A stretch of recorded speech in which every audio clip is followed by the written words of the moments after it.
Selamat datang kembali di penelusuran kita. Kali ini kita bakal dalami satu sumber menarik nih dari buku Thinking, Fast and Slow. Kita akan bahas soal fenomena kepercayaan diri berlebih atau overconfidence. Betul. Sering kan ya, kita merasa yakin banget sama sesuatu, tahu-tahu salah. Nah, buku ini bantu kita bongkar kenapa sih pikiran kita ini sering, gimana ya, kelewat pede? Oke, jadi tujuannya memahami kenapa kita sering lebih yakin dari seharusnya pas bikin penilaian atau ya keputusan gitu. Iya, sumber ini nunjukin ada beberapa bentuknya. Kayak ilusi pemahaman, terus ada ilusi validitas juga. Menarik. Kita bedah satu-satu ya. Mulai dari ilusi pemahaman dulu deh. Boleh. Jadi intinya tuh, pikiran kita ini secara otomatis bikin cerita yang koheren soal masa lalu. Seolah-olah kejadian itu ya pasti gitu kejadiannya, gampang ditebak. Contohnya kayak cerita sukses Google gitu ya. Sering disederhanain banget kan alurnya. Nah, itu dia. Itu namanya kekeliruan naratif. Otak kita tuh haus cerita sebab akibat yang rapi. Padahal ya aslinya kan sering acak. Masuk akal. Terus ini diperparah sama bias lain katanya. Iya, ada bias retrospeksi atau efek nakan, udah gue duga. Kayak pas kunjungan Nixon ke Tiongkok dulu. Setelah kejadian, semua orang bilang, udah kelihatan kok arahnya. Padahal pas sebelum kejadian belum tentu sepakat ya. Persis. Satu lagi itu bias hasil. Jadi kita nilai keputusan itu bagus atau jelek, cuma lihat hasilnya aja. Oh, jadi nggak lihat proses mikirnya pas itu gimana. Bener banget. Misalnya ada operasi resiko rendah, tapi kebetulan gagal. Wah, langsung dianggap keputusannya jelek. Padahal waktu itu mungkin udah paling bener. Atau sebaliknya ya, kayak di studi Build to Last. Kita mikir perusahaan sukses, ya pasti karena CEO-nya hebat banget. Padahal peran keberuntungan bisa jadi gede juga. Nah, itu kena halo effect juga. Kesan positif di satu hal, misalnya CEO karismatik, jadi nutupin penilaian kita di aspek lain. Bisa jadi logikanya kebalik malah ya. Kita mikir, oh pantes perusahaannya gagal, CEO-nya kaku sih. Padahal bisa jadi kita anggap dia kaku ya setelah tahu perusahaannya gagal. Iya, betul. Pokoknya ilusi pemahaman ini bikin dunia kayaknya lebih rapi, lebih bisa ditebak gitu. Padahal aslinya nggak gitu-gitu amat. Oke. Nah, terus gimana nih nyambungnya ke keyakinan kita sama kemampuan menilai sekarang? Masuk ke ilusi validitas nih berarti? Iya, benar. Ilusi validitas atau bisa juga disebut ilusi keterampilan. Ini soal keyakinan kita, keyakinan subjektif pada penilaian kita. Padahal mungkin kita tahu kalau secara umum, rekam jejak prediksi kita tuh ya gitu-gitu aja, nggak bagus-bagus amat. Contohnya gimana tuh? Penulisnya cerita pengalamannya sendiri. Dia merasa yakin banget bisa nilai potensi kandidat tentara misalnya.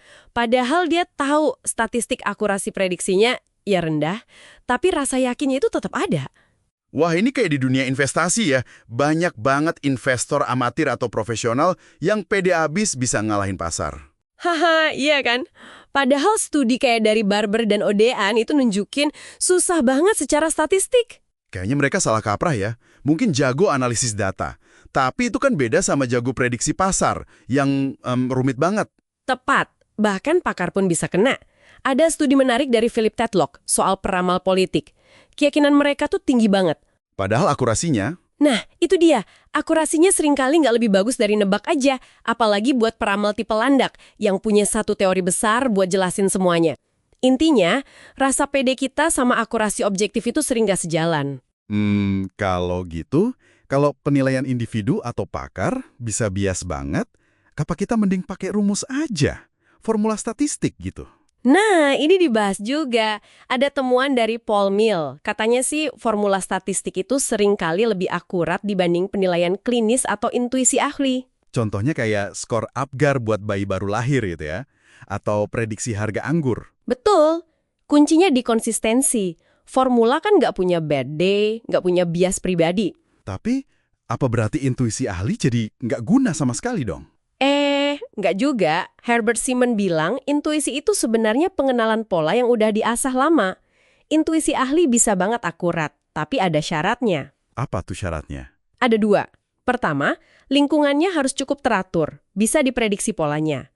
Kedua, si ahli harus punya kesempatan belajar dari praktik yang lama, plus ada umpan balik yang jelas. Oh, jadi intuisi pemadam kebakaran soal kapan gedung mau runtuh itu bisa dipercaya ya? Karena fisikanya kan jelas. Terus mereka langsung lihat hasilnya. Benar. Beda banget sama katakanlah pialang saham yang nebak pasar jangka panjang. Lingkungannya berisik banget, banyak faktor acak, terus umpan baliknya juga nggak langsung jelas. Oke. Jadi pertanyaannya bukan percaya intuisi atau enggak, tapi kapan kita bisa percaya ya? Mesti lihat konteksnya. Tepat sekali. Nah, dari masa lalu ke masa kini, sekarang ke masa depan. Kita kan sering banget nih terlalu optimis kalau bikin rencana. Ini nyambung ke pandangan dalam lawan luar ya. Iya, betul. Kita tuh secara alami fokusnya ke detail unik proyek kita sendiri. Skenario terbaik versi kita lah pokoknya. Itu pandangan dalam. Terus kita lupa lihat data dari kasus-kasus mirip sebelumnya. Nah, itu dia. Pandangan luar atau base rate-nya. Kita cenderung abai sama itu. Di buku ada contoh proyek kurikulum yang estimasi waktunya molor jauh banget dibanding rata-rata proyek sejenis. Jadi solusinya kita mesti maksa diri sendiri buat lihat data pembanding gitu, cari kelas referensi. Itu intinya. Ada teknik namanya reference class forecasting.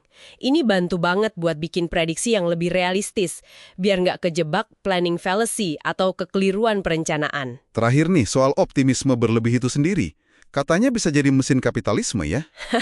Bisa dibilang gitu. Bias optimis ini kan bikin kita lihat dunia lebih cerah, diri kita lebih mampu, tujuan lebih gampang dicapai. Ini yang dorong orang berani ambil risiko, misalnya buka usaha baru. Memang ada bagusnya ya. Studi Malmendier dan Tante kan nunjukin CEO optimis lebih berani investasi. Iya, bisa jadi kekuatan pendorong, tapi ya ini pedang bermata dua juga. Terlalu optimis bisa bikin kita buta sama resiko.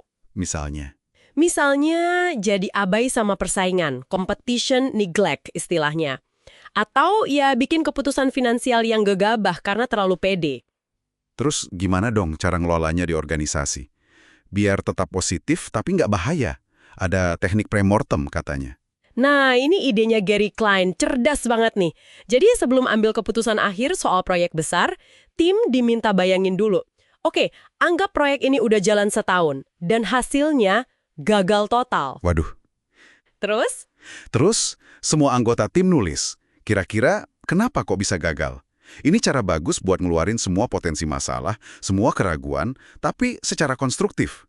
Nggak ada yang merasa jadi si pesimis atau nggak suportif. wah, kayak sengaja merencanakan kegagalan biar ujungnya sukses ya. Keren-keren. Bener banget.